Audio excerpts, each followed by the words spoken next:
Madhya Pradesh MP वर्ग 3 की शिक्षक भर्ती में बीएड चयनित अभ्यर्थियों के संदर्भ में, जैसा कि आपको ज्ञात होगा, जो याचिका पहले से चल रही है, जो भर्ती ऑलरेडी सब्जेक्ट टू आउटकम थी, उसकी अंतिम सुनवाई 4 जनवरी 2024 को संपन्न हुई है, जिसका कोर्ट ऑर्डर आप अपने स्क्रीन पर देख पा रहे होंगे। माननीय जबलपुर हाईकोर्ट ने चयनित बीएड अभ्यर्थियों के संदर्भ में याचिका पर क्या कुछ कहा है, इसके रिगार्डिंग डिटेल में बात करने जा रहे हैं। अंत तक जरूर जुड़े रहिएगा। नमस्कार दोस्तों, मेरा नाम है नीरज, आप देख रहे हैं कैरियर बिट यूट्यूब चैनल। अगर आप इस चैनल पर पहली बार विजिट कर रहे हैं तो इसको सब्सक्राइब करते हो बेल आइकन को प्रेस करना ना भूलें। आप स्क्रीन पर कोर्ट ऑर्डर देख पा रहे होंगे। जैसा कि आपको ज्ञात होगा, बीटीसी की तरफ से जो सीनियर एडवोकेट थी मीनाक्षी अरोड़ा मैम, उन्होंने अपना पक्ष रखा और यहाँ पर आप देख सकते हैं श्री केसी घड़ियाल जी, जो कि बीएड की तरफ से सीनियर एडवोकेट हैं, और मनोज कुमार, ये सभी सीनियर एडवोकेट उपस्थित हुए थे बीएड की तरफ से। यहाँ पर हाईकोर्ट ने साफ शब्दों में उन बातों का जिक्र किया है जो कि बीटीसी की तरफ से और बीएड की तरफ से वकीलों ने अपनी दलील रखी। यहाँ पर देखिए, हाईकोर्ट ये कह रही है, after hearing learned counsel for rival parties and fact which have been brought to the notice of this court that an application for clarification bearing MA number so and so is still pending consideration before apex court and is tentatively listed before the bench on 11 January 2024 as per the website of the Supreme Court. It would be appropriate to await the verdict of apex court. यानी कि high court ये कह रहा है कि विभिन्न पार्टियों के द्वारा हमें ये अवगत कराया गया कि क्लेरिफिकेशन के संदर्भ में माननीय सुप्रीम कोर्ट के समक्ष एक याचिका पेंडिंग है, जिसका MA नंबर 2206/2023 है, जिस पर ये प्रस्तावित है कि 11 जनवरी 2024 को इस मामले में सुनवाई होने जा रही है। तो माननीय जबलपुर हाईकोर्ट ये कह रही है, देखिए ध्यान से, it would be appropriate to await the verdict of apex court, यानी कि यह ज़्यादा अच्छा होगा कि हम माननीय सुप्रीम कोर्ट का क्या वर्डिक्ट रहता है उसका वेट करें। ठीक है, ये हाईकोर्ट कह रही है। आगे देखिए, anxiety has been expressed that BEd appointees who have filed MA number so and so before apex court may delay the matter by keeping the said MA pending for long. यहाँ पर जो BTC की तरफ से advocate थी, senior advocate Meenakshi Arora ma'am, उनके द्वारा ये अवगत कराया गया कि ये जो पूरा मामला है वो एक्चुअली क्लेरिफिकेशन से जुड़ा ही हुआ नहीं है। उन्होंने कोर्ट को ये अवगत कराया कि जो पहले श्री अर्नब घोष जी के द्वारा याचिका दायर की गई थी क्लेरिफिकेशन और मॉडिफिकेशन को लेकर के, उसको सितंबर 2023 में रजिस्ट्रार लेवल पर रिजेक्ट कर दिया गया, ये कहते हुए कि आप किसी पुरानी भर्ती को बाद के आदेश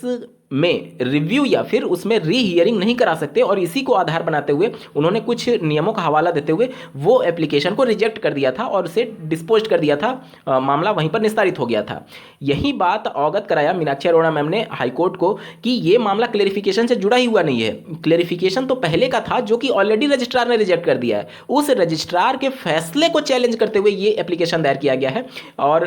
यहाँ पर मीनाक्षी अरोड़ा मैम ने यह भी अवगत कराया कि जो बीएड वाले अपॉइंटीज हैं, इस मामले को बार बार ये मामला पेंडिंग बता करके इस मामले को और लंबा खींच सकते हैं। ये सभी बातें उस दिन हाईकोर्ट में चर्चा हुई थी कि आज इस राज्य से क्लेरिफिकेशन को लेकर के एप्लीकेशन सुप्रीम कोर्ट में गया है, कल किसी दूसरे राज्य से होकर के सुप्रीम कोर्ट जाएगा, उसके बाद से किसी पुरानी भर्ती को लेकर के अगर क्लेरिफिकेशन को जाएगा तब तो ये हाईकोर्ट में मामला कभी निस्तारित ही नहीं हो पाएगा। ये सभी बातें जब हाईकोर्ट के समक्ष रखी गई तब हाईकोर्ट ने क्या कहा, देखिए, in view of the above this court deems it appropriate to observe that on next date of hearing if no clarification is granted by apex court then this court may be free to decide the matter on the merit. दोस्तों मैं माफ़ी चाहूँगा, background में आपको थोड़ा सा sound आ रहा होगा, उसको थोड़ा इग्नोर करिएगा। यहाँ पर हाईकोर्ट ये कह रही है कि, देखिए ध्यान से समझिएगा, हाईकोर्ट ये कह रही है कि in view of above this court deemed to appropriate to observe that on the next date of hearing if no clarification is granted by apex court, यानी कि अगली तिथि यानी 11 जनवरी 2024 को जब एपेक्स कोर्ट में माननीय सुप्रीम कोर्ट में क्लेरिफिकेशन की डेट लगी हुई है, अगर उस दिन माननीय सुप्रीम कोर्ट क्लेरिफिकेशन नहीं करती है देन तब this court may be free to decide the matter on merit, यानी कि तब हाईकोर्ट यानी कि जबलपुर हाईकोर्ट फ्री रहेगी, स्वतंत्र रहेगी इस मामले को मेरिट के बेस पर डिसाइड करने के लिए। यानी कि अगली तिथि में 11 जनवरी 2024 की तिथि में अगर एपेक्स कोर्ट क्लेरिफाई नहीं करती है उस मामले को लेकर के क्लेरिफिकेशन या फिर मॉडिफिकेशन पर अंतिम रूप से फैसला नहीं आता है, तो हाईकोर्ट जो है यानी मध्य प्रदेश हाईकोर्ट जो है, जबलपुर हाईकोर्ट जो है वह स्वतंत्र हो जाएगी कि हम मेरिट के बेस पर मध्य प्रदेश एमपी वर्ग 3 में बीएड चयनित अभ्यर्थियों पर अंतिम रूप से फैसला दे सकते हैं। ठीक है, आगे देखिए, interim relief if any to continue till next date of hearing, यानी कि कोई अंतरिम राहत दिया गया है तो उसको अगली तिथि तक इसको कंटिन्यू किया जाएगा, ये बोला गया है। और accordingly list the matter in the week commencing 29 January 2024, यानी कि 29 जनवरी 2024 को ये मामला सुने जाने के लिए फिर से जबलपुर हाईकोर्ट में लिस्ट किया गया है। पूरे मामले को अगर मैं समराइज़ करूं तो देखिए, हाईकोर्ट ये जरूर मान रही है कि